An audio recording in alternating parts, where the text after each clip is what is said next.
ఏమిటి వాళ్ళ నగారా మోగింది మరి బీజేపీ ఎంత ప్రిపరేషన్లో ఉంది? పద్మావతి గారు, ఇవాళ ఎన్నికల నగారా మోగింది అండ్ నరేంద్ర మోడీ గారు స్వయానా చెప్పడం జరిగింది ట్వీట్ ద్వారా. ఆయన ఎప్పుడు ఒక మాట అంటుంటారు, ఎలక్షన్స్ వచ్చాయి అంటే నాకు ఎంతో ఉత్సాహంగా ఉంటుంది, అదే అపోజిషన్ పార్టీలకైతే వాళ్ళకి ఆ ఉత్సాహం ఉండదు అని. అంటే మా సిచ్యువేషన్ ఎలా ఉందంటే, బాగా ప్రిపేర్ అయ్యారు అనుకోండి ఎగ్జామ్కి స్టూడెంట్, వాళ్ళు ఎప్పుడెప్పుడు ఎగ్జామ్స్ వస్తాయా అని ఎదురు చూస్తూ ఉంటారు. ప్రిపేర్ కాని వాళ్ళు ఉన్నారు అనుకోండి, సాకులు వెతుక్కుంటూ ఉంటారు, ఎగ్జామ్ ఏదో విధంగా పోస్ట్పోన్ అయితే బాగుండని.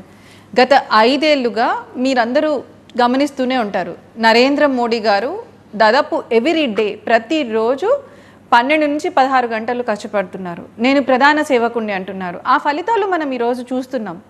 గత 5 ఇయర్స్, అంతకుముందు 5 ఇయర్స్ మొత్తం కలుపుకుంటే 10 ఇయర్స్లో.